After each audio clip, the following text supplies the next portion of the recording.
बिस्मिल्लाहिर्रहमानिर्रहीम। अस्सलाम वालेकुम। क्या हाल है आप सबकी? उम्मीद है आप सब ठीक होंगे, खैरियत से होंगे, अल्लाह के फजलो करम से होंगे। जी, आज का हमारा टॉपिक है, आज का हमारा एक मेथड है जिसका नाम है डिस्कशन मेथड। कल हमने पढ़ा था डेमोन्स्ट्रेटिव मेथड। उम्मीद है आप सबको समझ में आ गया होगा। ठीक है। सो डिस्कशन मेथड क्या है, इसकी एक्सप्लेनेशन, डेफिनेशन, एग्जांपल्स सब हम पढ़ेंगे इंशाल्लाह, और उम्मीद है आपको समझ में भी आ रहा होगा। So let's start the topic. What is discussion method? Discussion क्या है? डिस्कशन मेथड जहाँ पे लोग एक दूसरे से मीन्स बातें करें, डिस्कस करें किसी भी हवाले से, कोई सा भी टॉपिक हो, कोई सी भी सिचुएशन हो, जहाँ पे लोग एक दूसरे से मिलकर कोई डिस्कस करते हैं कोई बात, that is discussion method.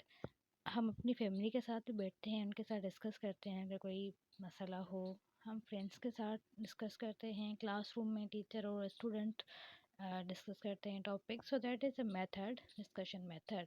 Discussion method is a group based method where knowledge is shared through discussion, जहाँ नॉलेज जो होती है वो शेयर होती है थ्रू डिस्कशन के, कन्वर्सेशन के।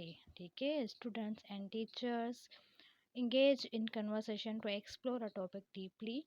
Teacher guides the discussion but allows the student to express their thoughts, share experience and ask question. यहाँ पे क्या होता है, जो टीचर होती है वो बच्चों के साथ कन्वर्सेशन करती है किसी टॉपिक को डीपली अंडरस्टैंड करने के लिए, उसको एक्सप्लोर करने के लिए, मज़ीद उसको आसान तरीके से बयान करने के लिए। तो यहाँ पे डिस्कस होता है, मीन्स अगर कुछ समझ ना आए तो बच्चे पूछ सकते हैं आसानी से टीचर से।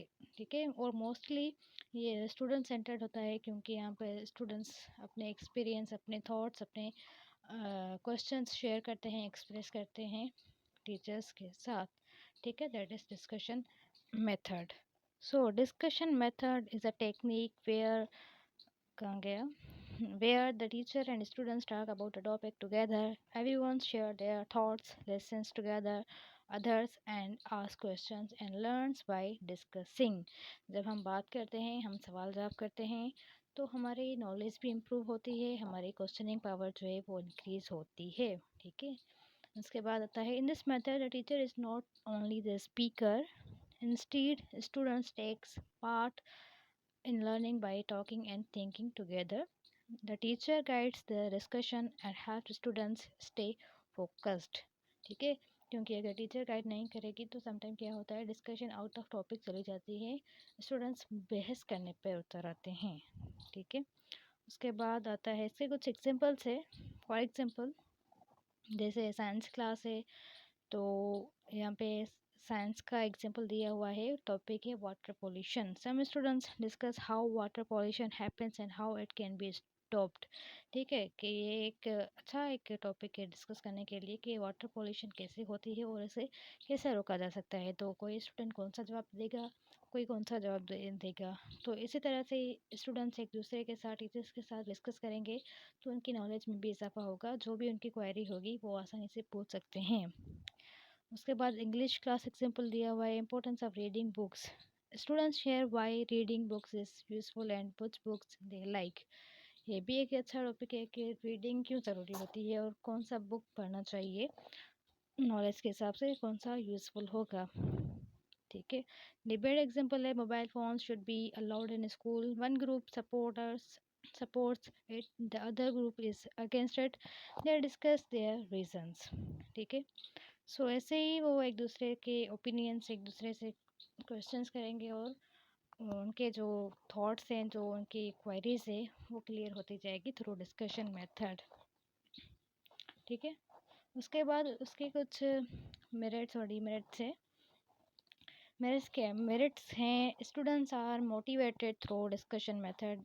ये भी एक पॉइंट है कि स्टूडेंट्स मोटिवेटेड हो जाते हैं, सवाल करते हैं। तो शायद जो इंट्रोवर्ट स्टूडेंट्स होते हैं, कुछ अगर समझ में ना आए तो सब एक जैसे स्टूडेंट होते हैं, क्लासमेट्स, तो पूछने में आसानी होती है। Student use their experience to confirm their knowledge.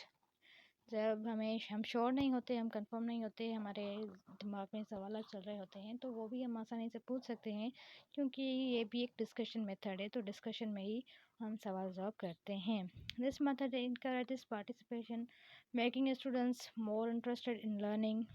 When students actively engage in discussion, they remember the concept better than just listening to lecture.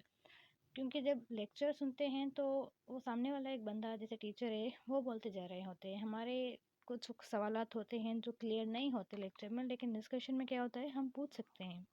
ठीक है। उसके बाद आता है एक्टिव पार्टिसिपेटिंग। यहाँ पे लिखे हुए हैं नोट्स, आप देख सकते हैं।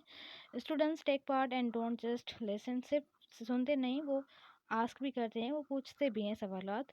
Improves thinking skills, it helps in developing critical and creative thinking. उसके बाद आता है builds confidence, speaking in front of others improve self confidence. क्योंकि बहुत सारे ऐसे स्टूडेंट हैं जो नहीं बोल पाते दूसरों के सामने, लेकिन क्लासमेट में अगर एक दूसरे से बात करेंगे तो जैसे नॉर्मली हम बात करते हैं, तो डिस्कशन में भी अगर ऐसी बात करते हैं तो उनमें क्या होता है, सेल्फ कॉन्फिडेंस और ज़्यादा बढ़ जाता है, उनमें टॉकिंग पावर आ जाती है। ठीक है। यहाँ पे लिखा हुआ है improve communication skills, students learn to express their ideas clearly. Better understanding talking about a topic makes it easier to remember and understand. ठीक है। यहाँ पे कुछ इसके मेरिट्स थे। अब आते हैं इसके डीमेरिट्स पे। डीमेरिट्स क्या हो सकते हैं इसके, ये है कि only few students are willing to participate. बहुत कम मिकदार में स्टूडेंट्स क्या होते हैं, डिस्कशन मेथड में पार्टिसिपेट करते हैं, सब नहीं करते। उसके बाद होता है time consuming, it takes more time than simple lecture. ये भी है कि जब हम डिस्कस करते हैं तो जब तक सवालात ख़त्म नहीं होंगे, वो डिस्कशन चल रही होती है, तो ये भी टाइम कंज्यूमिंग तो बहुत होता है।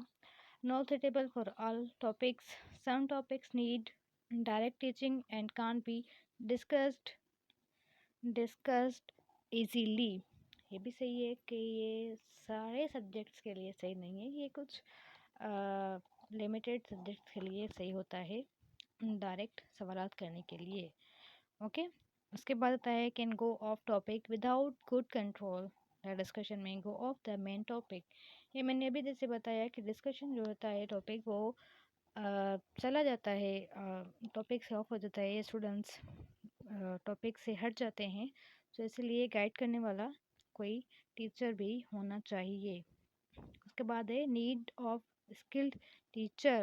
The teacher must know how to guide and control the discussion properly. ठीक है। तो एटलीस्ट टीचर जो है वो स्किल्ड होना चाहिए, ताकि वो कंट्रोल कर सके स्टूडेंट्स पे और वो टॉपिक पे ही रहे। ठीक है।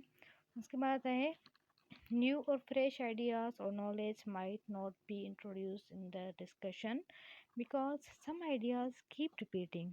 Imagine some students already know a lot about Thomas Edison, the light bulb, and Alexander Graham Bell. They keep talking about these well-known inventors.